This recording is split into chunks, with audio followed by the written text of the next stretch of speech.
Wird dein Lila oft zufällig braun, obwohl du ein leuchtendes, klares Lila mischen wolltest? Oder suchst du verzweifelt nach einem natürlichen Braun und landest immer bei einem satten, klaren Lila? In diesem Video beenden wir endlich das Rätselraten auf deiner Palette. Nach einem kurzen Clip steigen wir sofort ins Thema ein.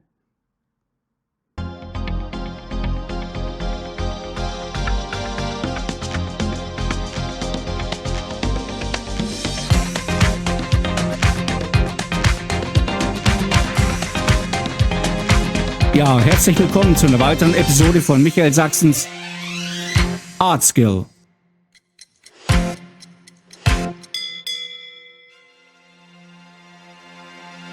Ich zeige dir heute, wie du das spezielle Cheat Sheet nutzen kannst, um dir das Lila zu mischen, das du gerade brauchst. Hier oben haben wir die Farbtemperaturen, einmal rot und einmal blau und die verschiedenen Kombinationen, die eben diese 4 grundlegenden Lila-Töne ergeben. Ich fange mal hier oben mit einem warmen Rot an.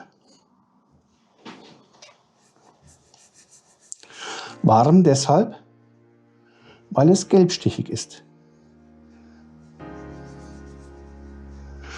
Den Unterschied wirst du gleich sehen, wenn ich daneben das kühle, blaustichige Rot setze. Schau mal. Ach.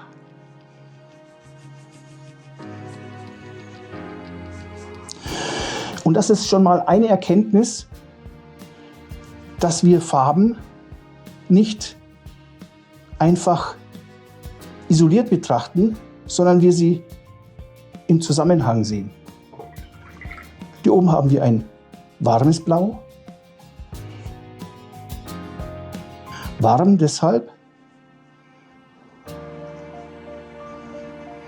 weil es gelbstichig ist. Das hier ist ein kühles Blau, das ist rotstichig.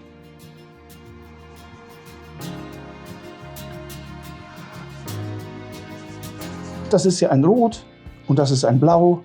Das gibt ein Lila, das ist doch eigentlich ganz klar und logisch, ne?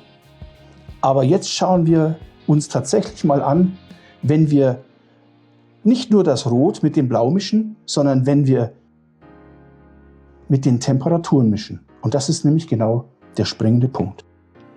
Jetzt wünsche ich dir erst einmal viel Spaß beim Mischen im Timelapse.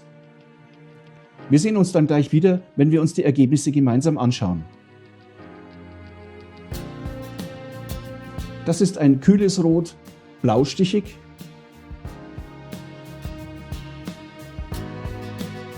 Und ein warmes Blau, gelbstichig. Schau mal.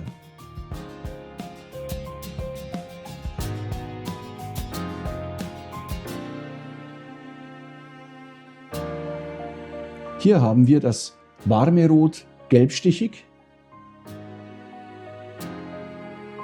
Und ein kühles Blau, rotstichig. Schau mal, was passiert, wenn wir das mischen.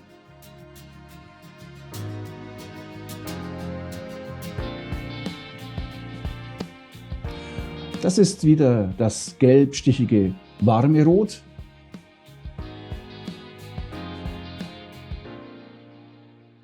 Und hier das gelbstichige, warme Blau. Schau dir mal diese Mischung an.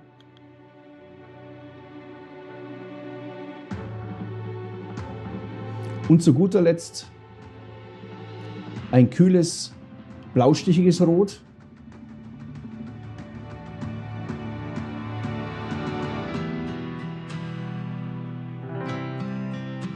Und das kühle, rotstichige Blau. Schau dir diese Mischung an.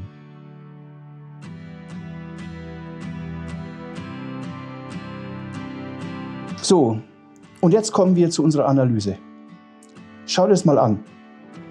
Hier haben wir ein Lila, ja, aber es ist nicht so ganz klar.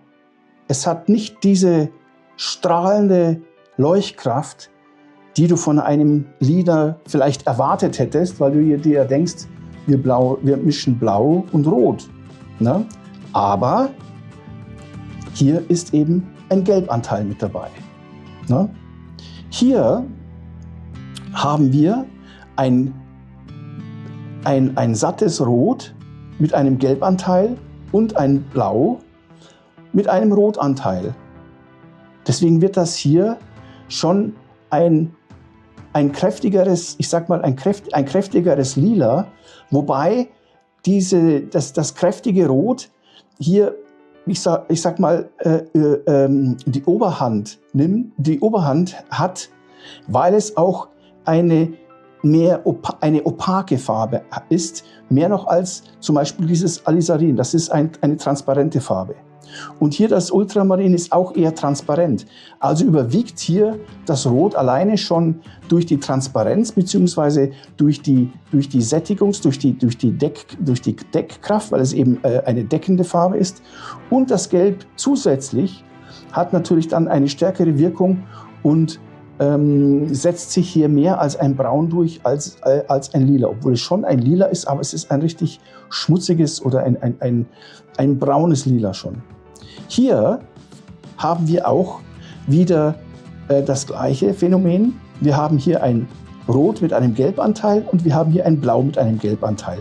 Also hier mischen wir tatsächlich ein Rot, ein Blau und ein Gelb mit dazu, und zwar Gelb aus beiden Teilen. Deswegen wird das hier auch ein Braun. Hier, das ist unser wirklich klares Lila. Hier ist das Beispiel zu sehen, wenn wir sagen, hey, wenn wir Rot und Blau mischen, dann erhalten wir ein Lila. Warum ist das aber so?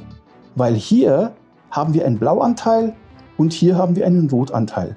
Also mischen sich nicht nur die Farben miteinander, sondern auch die jeweiligen Anteile. Und deswegen kriegen wir hier dieses klare, schöne Lila. Also hier haben wir einen Gelbanteil, hier haben wir auch einen Gelbanteil, hier haben wir zwei Gelbanteile und hier haben wir überhaupt keinen Gelbanteil. Und jetzt können wir uns dieses Wissen natürlich zunutze machen. Nächstes Mal, wenn du ein gebrochenes Lila brauchst oder ein Braun brauchst, dann weißt du genau, auf welche Mischungen du zurückgreifen kannst. Wenn du ein Braun brauchst, dann weißt du ganz genau, wie du dir das am besten hier mischen kannst.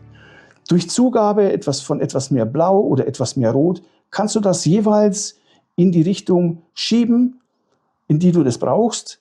Aber das sind definitiv die 4 grundlegenden Mischungen, die du eben aus diesen Kombinationen hier dir mischen kannst. Abgesehen von den unzähligen Nuancen, ne, je nachdem wie viel Blau oder Rot du den jeweiligen Mischungen zugibst.